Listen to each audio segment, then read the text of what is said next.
नमस्कार, नमस्कार, नमस्कार दोस्तों। कैसे हो आप सब लोग? आई होप आप अच्छे होंगे और अपने घरों में सुरक्षित होंगे और पढ़ाई कर रहे होंगे। तो इससे पहले हम लोगों ने क्या पढ़ लिया था? यूकेरियोटिक सेल के बारे में पढ़ लिया था। हम लोगों ने cell membrane, cell wall, endoplasm उसके बारे में पढ़ लिया था, एंडो मेम्ब्रेन सिस्टम के बारे में, ठीक है? वो सब हमने डिटेल में पढ़ लिया था। अब हम क्या पढ़ेंगे? राइबोसोम के बारे में। राइबोसोम हमारे पास ऐसा ऑर्गेनेल है जो यूनिवर्सल होता है। आपने देखा ही होगा प्रोकैरियोटिक में ही पाया जाता है, ये यूकैरियोटिक में ही पाया जाता है। प्रोकैरियोटिक में ये 70s पाया जाता है, जबकि यूकैरियोटिक में ये 70s भी पाया जाता है और 80s भी पाया जाता है। जो 70s है वो यूकैरियोटिक में माइटोकॉन्ड्रिया और क्लोरोप्लास्ट में पाया जाता है, जो हम इसके बाद देखेंगे। और 80s पाया जाता है किसमें? हमारे पास एंडोप्लाज्मिक रेक्टिकुलम में, ठीक है। और जबकि उस क्या बोलते हैं उसका नाम, प्रोकैरियोटिक में ये किस में पाया जाता था? एक साइटोप्लाज्म में पाया जाता, और ये नॉन मेम्ब्रेन बाउंड ऑर्गेनेल होती है ये, इसीलिए ये कैसा होता है? यूनिवर्सल होता है, ये दोनों में पाया जाता है, ठीक है। फिर देखेंगे हम किसके बारे में, इसकी डिस्कवरी किसने की थी?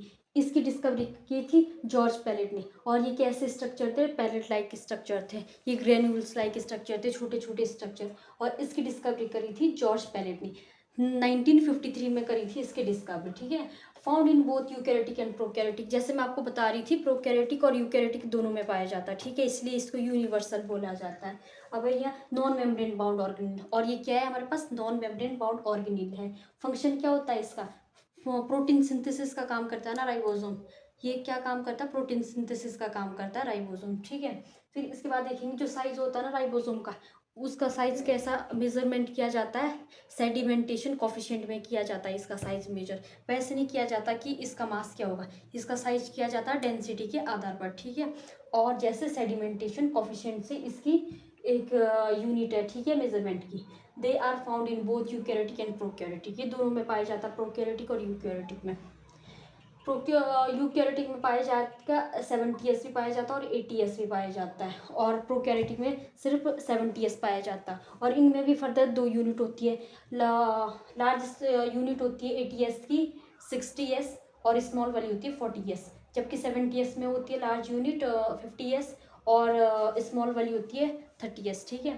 फिर उसके बाद देखेंगे हम ribosome are made of ribosomal RNA plus protein. जो राइबोसोम होता है ना, वो राइबोसोमल आरएनए से मिलकर बना होता है, और किससे मिलकर बना होता है? प्रोटीन से मिलकर बना होता है, ठीक है। और ये राइबोसोम कैसा नेचर है उसका? प्रोटीनिशियस नेचर होता है राइबोसोम का।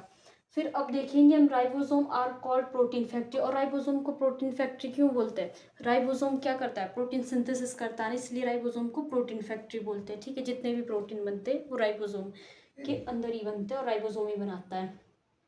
जो हेल्प करता है translation process, they convert mRNA into proteins. और ये क्या प्रोसेस करता है? ट्रांसलेशन का प्रोसेस करता है ना। जैसे हम लोगों ने देखा ना, ट्रांसलेशन किसको बोलते हैं? जिससे क्या होता है कि हाँ, प्रोटीन्स बनता है, जिससे प्रोटीन बनता है, ट्रांसलेशन से ही तो प्रोटीन बनता है। एमआरएनए से जब ये ट्रांसलेशन करके प्रोटीन बनाता है, ठीक है। और ये हेल्प भी कराता है ट्रांसलेशन में। वेन मैनी राइबोसोम बाइंड्स, जब बहुत सारे राइबोसोम होते हैं ना, जैसे ऐसे बहुत सारे राइबोसोम जब बाइंड करेंगे ना, किसके साथ? एमआरएनए के साथ। ये एमआरएनए और बहुत सारे राइबोसोम जब बाइंड करेंगे, इसको बोलते हैं पॉलीराइबोसोम, ठीक है। इतना तो आप लोगों को समझ ही आ गया होगा। देख लिया था हम लोगों ने किसके बारे में? राइबोसोम के बारे में, ठीक है, डिटेल में देख लिया था। अब देखेंगे हम माइटोकॉन्ड्रिया के बारे में। जैसे आपको पता ही है माइटोकॉन्ड्रिया के बारे में हम बचपन से ही सुन के आते हैं कि माइटोकॉन्ड्रिया क्या है? हमारे पास power house of the cell.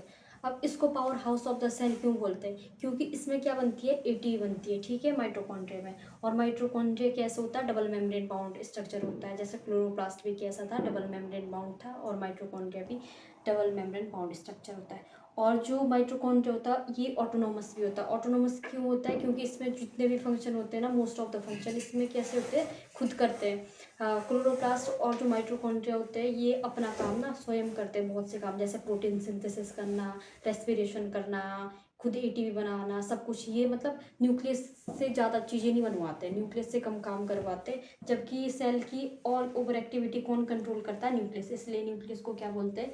Brain of the cell. जबकि न्यूक्लियस माइटोकॉन्ड्रिया के पास क्या होता है? माइटोकॉन्ड्रिया अपना स्वयं का काम बहुत सारा खुद करता है, लेकिन कुछ कुछ केसेस में कौन किसकी मदद लेता है? ये न्यूक्लियस की मदद लेता है, ठीक है। फिर अब देखेंगे हम किसके बारे में बढ़िया से डिटेल में, माइटोकॉन्ड्रिया के बारे में। जो माइटोकॉन्ड्रिया और क्लोरोप्लास्ट होते हैं वो कैसे होते हैं? सेमी ऑटोनोमस होते। सेमी ऑटोनोमस मैंने आप लोगों को बता ही दिया कि ये क्या होते हैं, मोस्ट ऑफ द काम खुद का यही कराते, खुद करते हैं, जैसे प्रोटीन सिंथेसिस करना, रेस्पिरेशन, अदर जितने भी काम होते हैं इसमें एटीपी सिंथेसिस भी होता है, ठीक है। और इन दो के पास अपना खुद का डीएनए भी होता है और इनके पास खुद का राइबोसोम भी होता है, ठीक है। Organelle as they contain their own double standard DNA, इसके पास क्या होता है, डबल स्टैंडर्ड डीएनए होता है और 70S राइबोसोम होता है, लाइव बैक्टीरिया। और एक चीज़, हाँ पहले ये अलग है, इनको ना जो क्लोरोप्लास्ट और माइटोकॉन्ड्रिया था ना, इनको पहले क्या कहते थे कि मतलब ये कैसे एक बैक्टीरिया के रूप में मानते थे इनको, ठीक है। एंडो सिम्बायोटिक थ्योरी आई थी इससे पहले, मतलब जब इनकी डिस्कवरी हुई थी इससे पहले इनको क्या मानते थे, बैक्टीरिया मानते थे। इसलिए मानते थे इनको बैक्टीरिया क्योंकि मोस्ट ऑफ द जो इनके फंक्शन थे ना वो किससे मिलते जुलते थे, बिल्कुल बैक्टीरिया से मिलते जुलते थे, क्योंकि ये प्रोटीन सिंथेसिस कर सकते हैं खुद, इसके बाद डबल स्टैंडर्ड डीएनए होता है, ये सब जितना भी मतलब उसमें पाया जाता था ना बैक्टीरिया में, उतना सब कुछ काम ये खुद कर सकते थे, क्या, क्लोरोप्लास्ट और माइटोकॉन्ड्रिया। इसलिए इनको सिम्बायोटिक जो थ्योरी थी, इसलिए इनको क्या हुआ, एक बैक्टीरिया की तरह माना गया था उस टाइम, ठीक है, पहले के टाइम पे। They can synthesise half of proteins on their one, for rest half protein they need to depend on nucleus.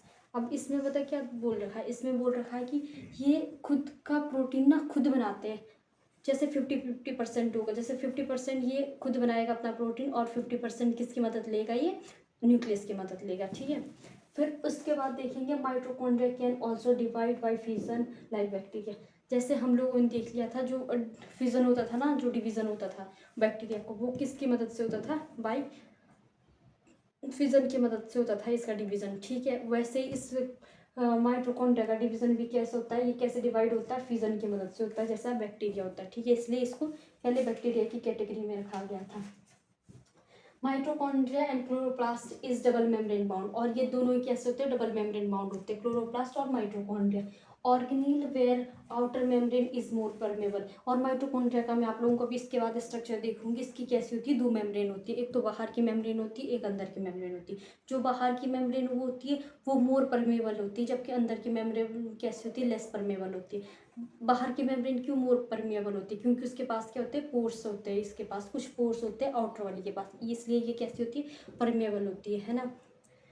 फिर है हमारे पास उसके बाद visual less permeable, to visualise mitochondria. हम माइटोकॉन्ड्रिया को कैसे देख सकते हैं, माइटोकॉन्ड्रिया एक छोटा सा स्ट्रक्चर होता है, वो डिपेंड करता है कि बड़ी सेल होगी तो जिसमें ज़्यादा फंक्शन होंगे, ठीक है, काम करने के, उसमें ज़्यादा बड़ा माइटोकॉन्ड्रिया होगा। जो छोटी सेल होगी और फंक्शन भी उसका कैसा होगा, छोटा होगा, तो उसमें कैसा माइटोकॉन्ड्रिया होगा, छोटा होगा।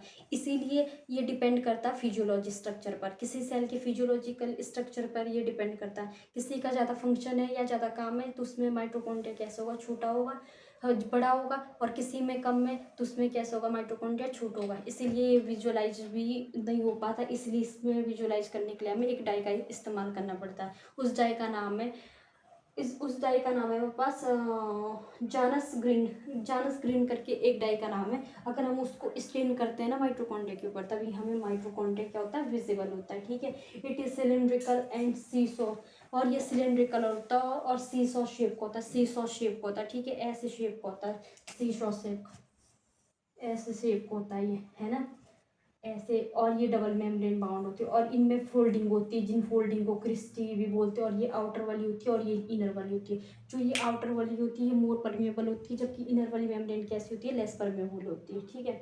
और इसको क्या बोलते हैं, power house of the cell, जैसे मैंने आपको स्टार्टिंग में बता दिया था, इसको power house of the cell बोलते हैं, क्योंकि यहाँ क्या होता है, एटीपी बनती है, यहाँ एटीपी का सिंथेसिस होता है, एटीपी आर मेड हेयर, यहाँ बनती है एटीपी, ठीक है।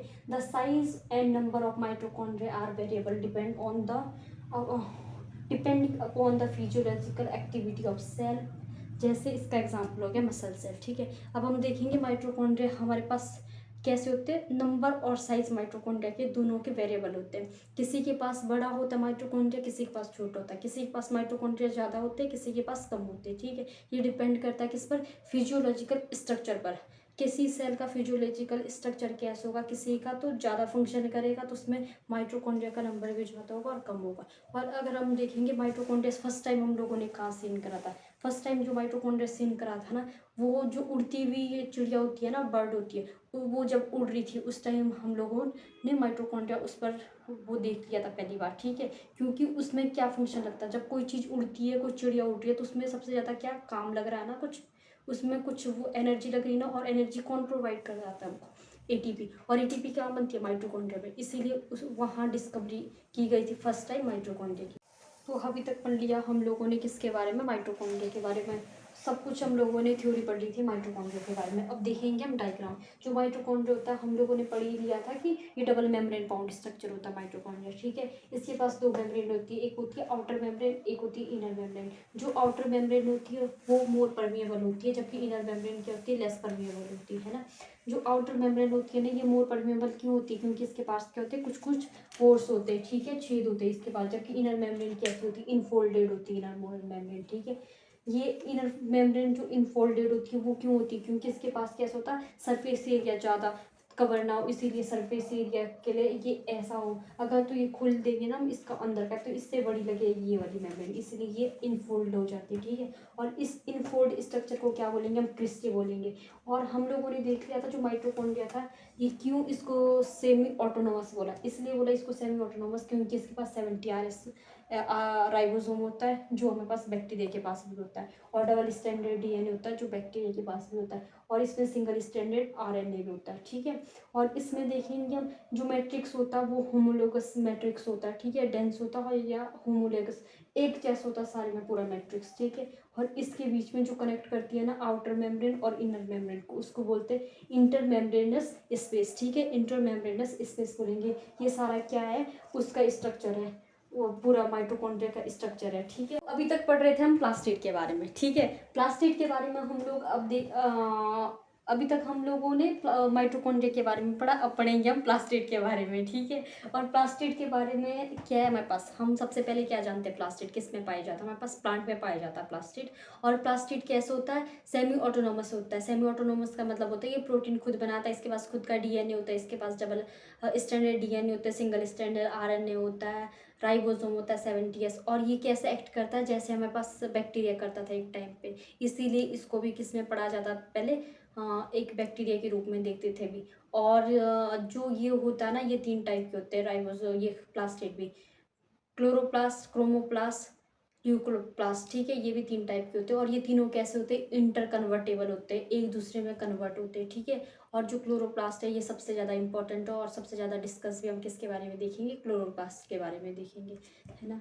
तो यहाँ देखो ये फाउंड होता है यूकैरियोटिक में। अब बोलेंगे यूकैरियोटिक में क्यों फाउंड होता है, ये यूकैरियोटिक में इसलिए फाउंड होता है और प्लांट्स में फाउंड होता है क्योंकि मोस्ट ऑफ द जो प्लास्टिड होते हैं उनके पास क्या होता है, पिगमेंट होता है, अपना पिगमेंट। जैसे क्लोरोप्लास्ट के पास होता है ग्रीन कलर का पिगमेंट जिसको बोलते हैं क्लोरोफिल। और क्रोमोप्लास्ट के पास अलग अलग कलर के पिगमेंट होते हैं, रेड, येलो, ऑरेंज कलर का, ठीक है। अब देखेंगे हम डबल मेम्ब्रेन बाउंड स्ट्रक्चर होता है ये। और फिर क्या बोलते हैं उसका, can be easily visible under microscope. और जो क्लोरोप्लास्ट होता है ना उसका साइज कैसे होता है, कंपैरिजन माइटोकॉन्ड्रिया से बड़ा होता है, इसीलिए ईजिली विजिबल होता है, ठीक है, अंडर माइक्रोस्कोप में। इसमें किसी चीज़ की डाई की ज़रूरत नहीं होती, ठीक है, इसको हम ईजिली विजिबल कर सकते हैं किसमें, माइक्रोस्कोप के अंदर, ठीक है। There are 3 type of plastid, 3 प्रकार के प्लास्टिड होते हैं। पहला प्लास्टिड है क्लोरोप्लास्टिड, जिसको ग्रीन भी बोलते हैं, ग्रीन कलर का होता है क्लोरोप्लास्टिड। और ये कंटेन करता है क्लोरोफिल एंड कैरोटिनॉइड्स, ठीक है। क्लोरोफिल ज़्यादा करता है और कैरोटिनॉइड कम करता है, इसलिए क्लोरोफिल जब ज़्यादा करता है इसलिए ये ग्रीन कलर का होता है, ठीक है। और जो क्लोरोफिल है ये ग्रीन पिगमेंट होता है। और क्रोमोप्लास्ट कैसा होता है, क्रोमोप्लास्ट होता है येलो, रेड, ऑरेंज। ये क्या होता है, कैरोटिनॉइड और जेंटोफिल को पिगमेंट को ये क्या होता है, कैरी करता है, कंटेन करता है। और जो ल्यूकोप्लास्ट होता है वो कैसे होता है, कलरलेस होता है। और इसका काम होता है ल्यूकोप्लास्ट का किसी चीज़ को स्टोर करना। जैसे हमारे पास एल्यूरोप्लास्ट होता है जो प्रोटीन को स्टोर करता है, अमाइलोप्लास्ट होता है हमारे पास जो स्टार्च को करता है, इलेयोप्लास्ट होता है जो हम पास ऑयल और फैट को वो करता है। अब देखना एल्यूरोप्लास्ट कैसे याद कर सकते हो, जैसे हम लोगों ने किसके बारे में पढ़ा था, एलिरोन लेयर के बारे में पढ़ा था, किसमें, मोनोकॉट में, मोनोकॉट सीड में पढ़ा था, अगर आपको याद होगा। मोनोकॉट सीड में हम क्या डाइकॉट और मोनोकॉट थे ना, जो मोनोकॉट थी उसकी जो लेयर होती है एलिरोन लेयर, वो भी कैसी होती है, किससे बनाई होती है, प्रोटीन से बनी होती है, ठीक है। अमाइलो का मतलब होता है स्टार्च, और इलायोप्लास्ट होता है ऑयल। इलायोप्लास्ट का मतलब होता है ऑयल और फैट का स्टोर करता है ये। फिर देखेंगे हम all three are interconvertible होते हैं। ये तीनों कैसे होते हैं, इंटर कन्वर्टेबल होता है। ये इसमें चेंज होगा और ये इसमें चेंज होगा, ये इसमें चेंज होगा, ये इसमें चेंज होगा, ये तीनों इंटर कन्वर्टेबल होंगे, ठीक है। तो ये इस तीनों के बारे में और हम फर्दर अब आगे पढ़ेंगे, ठीक है। लास्ट डेट के हम लोगों ने तीनों पार्ट पढ़ लिए थे। तीनों पार्ट के बारे में हमने थोड़ा थोड़ा बताया, लेकिन जो हमारे पास डीप में वो है हमारे पास क्लोरोप्लास्ट के बारे में। क्लोरोप्लास्ट के बारे में आप लोगों ने बचपन से ही सुना होगा, फोटोसिंथेसिस की जो प्रोसेस होती है वो क्लोरोफिल के प्रेजेंस में होती है। और क्लोरोप्लास्ट के अंदर क्या होता है, क्लोरोफिल होता है। क्लोरोफिल कैसा होता है, ग्रीन पिगमेंट होता है, जो किस चीज़ में काम करता है, फोटोसिंथेसिस में हेल्प करने में हेल्प करता है, फोटोसिंथेसिस कराने में, ठीक है। और जो क्लोरोप्लास्ट होता है ना, ये वेरिएबल होता है, अलग अलग शेप का होता है और अलग अलग साइज का होता है, ठीक है, क्लोरोफिल। और जो क्लोरोफिल होता है वो कप शेप का भी होता है और लेंथ शेप का भी होता है, और इसका नंबर भी वेरी करता है, ठीक है। किसी में तो ज़्यादा होता है, किसी में कम होता है। जैसे अगर एक ही क्लोरोफिल सेल होगा ना, वो किस में पाया जाता है, क्लेमाइडोमोनास, जो कैसी होती है, ग्रीन एल्गी होती है क्लेमाइडोमोनास, ठीक है। और जबकि 20 से 40 क्लोरोफिल होंगे ना, वो मीजोफिल में पाया जाता है, मीजोफिल सेल। जो मीजोफिल सेल पता कहाँ होती है, जो हमारी लीफ है, जो लीफ के नीचे का जो सरफेस होता है ना, उसमें पाई जाती है मीजोफिल सेल, ठीक है। फिर अब देखेंगे हम किसके बारे में, क्लोरोप्लास्ट कैसा होता है, 4 से 5 गुना बड़ा होता है माइटोकॉन्ड्रिया से। इसीलिए इसमें सिर्फ इसको हम ऐसे विजिबल कर सकते हैं, देख सकते हैं माइटोकॉन्ड्रिया उसमें अंडर माइक्रोस्कोप की। जबकि माइटोकॉन्ड्रिया को देखने में हम लोगों को क्या करना पड़ रहा था, डाई का यूज़ करना पड़ रहा था ना हमको। उसमें जानस ग्रीन के नाम करके कोई डाई थी, उसका यूज़ करना पड़ रहा था उस चीज़ को विजिबल करने में। जबकि ये कैसा होता है, बड़ा होता है, 4 से 5 गुना बड़ा होता है, किससे, माइटोकॉन्ड्रिया से, ठीक है। अब ये है क्लोरोप्लास्ट का स्ट्रक्चर। क्लोरोप्लास्ट का स्ट्रक्चर कैसे, डबल मेम्ब्रेन बाउंड होता है क्लोरोप्लास्ट, ठीक है। और इसके पास खुद का डीएनए होता है, आरएनए होते हैं, प्रोटीन होते हैं, और 70s राइबोसोम होता है, ठीक है। और जो ये अंदर का स्पेस होता है ना, इसको बोलते हैं स्टोमा। और स्टोमा में क्या होती है, डार्क रिएक्शन होती है स्टोमा में, ठीक है। और ये इसमें क्या होती है, लाइट रिएक्शन किस में पाई जाती है, ग्रेना में। और ये ग्रेना क्या होता है, ग्रेना किससे मिलकर बना होता है, बहुत सारे थाइलेकोइड होते हैं ना, जो थाइलेकोइड, उनसे मिलकर बना होता है ग्रेना। और इसमें क्या पाई जाती है, लाइट रिएक्शन। और लाइट रिएक्शन क्यों पाई जाती है इसमें, क्यों होती है, इसलिए होती है क्योंकि इसके पास क्या होते हैं, पिगमेंट होते हैं। और ये पिगमेंट कैसे होते हैं, ग्रीन पिगमेंट होती है, इसलिए यहाँ लाइट रिएक्शन होती है। जैसी लाइट पड़ेगी वैसे ही यहाँ कैसी होगी, लाइट रिएक्शन होगी, और यहाँ कैसी होगी, डार्क रिएक्शन, ठीक है। फिर देखेंगे हम, ये होते हैं स्ट्रोमेटल लेमेली, ठीक है। इन दो को कनेक्ट करती है स्ट्रोमेटल लेमेली, है ना। और फिर है ये इनर मेम्ब्रेन, ये आउटर मेम्ब्रेन, और ये एक सिंगल होता है, इसको बोलते हैं थाइलेकॉइड मेम्ब्रेन, ठीक है। या थाइलेकॉइड, एक को बोलेंगे थाइलेकॉइड, और इसकी जो मेम्ब्रेन होती है इसको बोलेंगे थाइलेकॉइड मेम्ब्रेन। और ये कैसा होता है, मेम्ब्रेनस डिस्क थाइलेकॉइड, एक ये थाइलेकॉइड है, सिंगल थाइलेकॉइड, ठीक है। और इसके बीच का जो स्पेस होता है ना, इनर मेम्ब्रेन और आउटर मेम्ब्रेन के बीच का स्पेस, उसको बोलते हैं इंटर मेम्ब्रेनस स्पेस, ठीक है। यही है हमारे पास पूरा किसके बारे में, क्लोरोप्लास्ट के बारे में, और क्या बोलते हैं, प्लास्टिड के बारे में। इतना ही हमें पढ़ना चाहिए, और इतना ही है एनसीईआरटी में भी, ठीक है। तो आप लोगों को अगर ये लेक्चर पसंद आया होगा तो कमेंट करना, शेयर करना और लाइक करना। अगर आपको कुछ भी डाउट होगा तो कमेंट सेक्शन में बता देना, फिर मैं उस प्रकार से उन पे वीडियोज़ पे काम करूँगी। Thank you.